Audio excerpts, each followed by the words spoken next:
It's the United States of America. Why are you hurting people?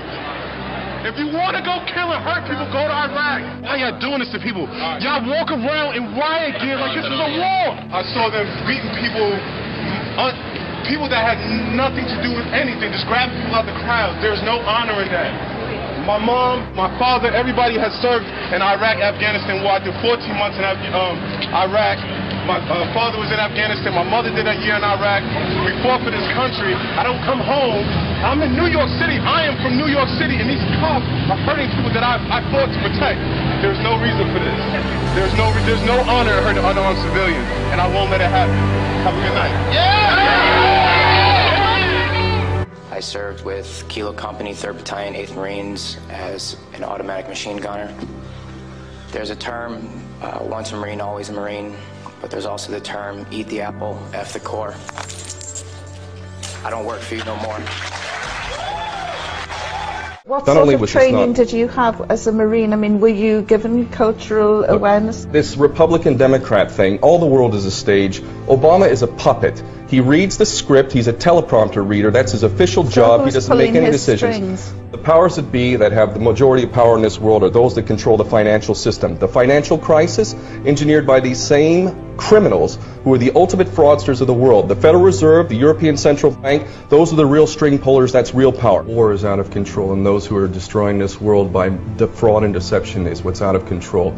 9/11 was the false flag operation used to justify the invasion of Afghanistan. It is the ultimate deception, and it's done for a full spectrum dominance agenda, which is part of controlling this world by deception. And unless we as people stand up to these treasonous traitors and all of those people carrying out this stuff and the colluders, including the mass media and the politicians, we are going to continue to get this kind of deception. The individual is handicapped by coming face to face with a conspiracy so monstrous that he cannot believe it even exists.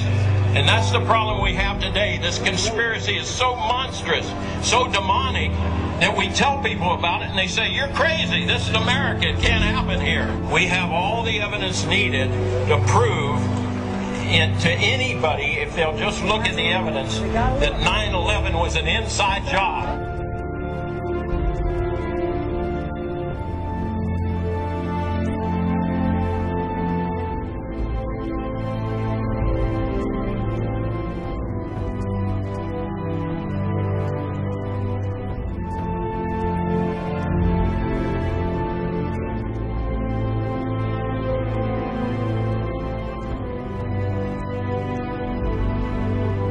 I wanted to fight in the war. I joined up, month out of training, I arrived in Baghdad, Iraq.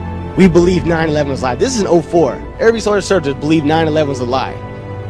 We thought the people would expose the lie, know the war's a lie, and bring us home. I'm outraged at what is going on. Again, they're using this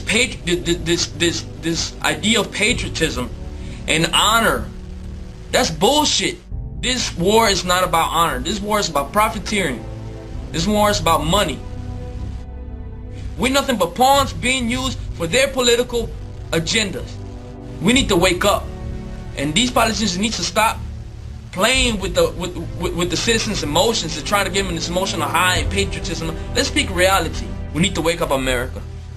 What you see with people is that they're desperate to hear what they want to hear.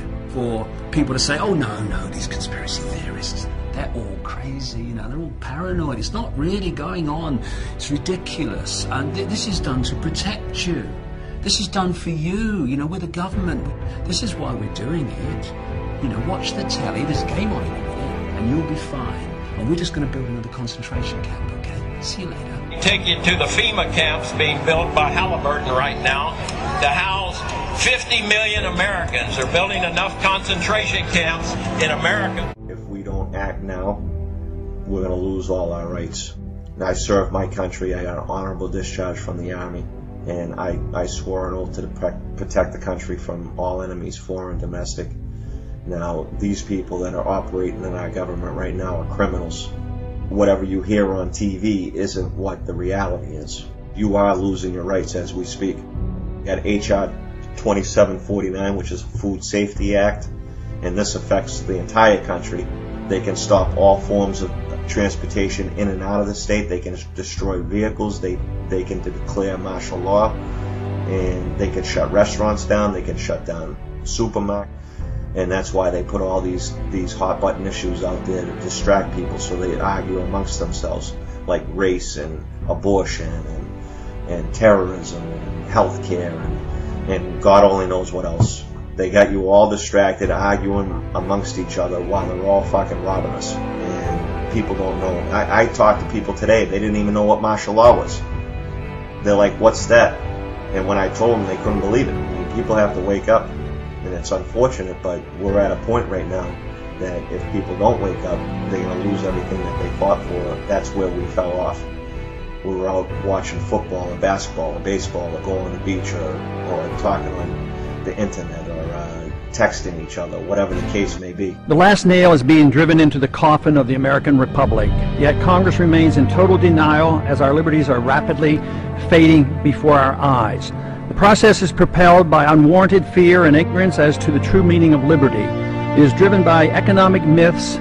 Who would have ever thought that the current generation and Congress would stand idly by and watch such a rapid disintegration of the American Republic, which is equivalent to granting dictatorial powers to the president.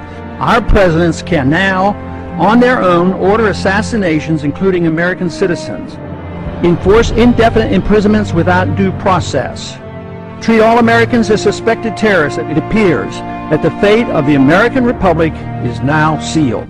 Every time our country stands in the path of danger, an instinct seems to summon her finest first.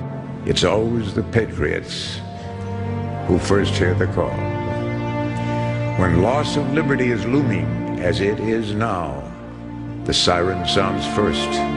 When ordinary hands can possess such an extraordinary instrument, that symbolizes the full measure of human dignity and liberty. That's why those 5 words issue an irresistible call to us all. So as we set out this year to defeat the divisive forces that would take freedom away, I want to say those fighting words for everyone within the sound of my voice to hear and to heed. From my cold, dead hands,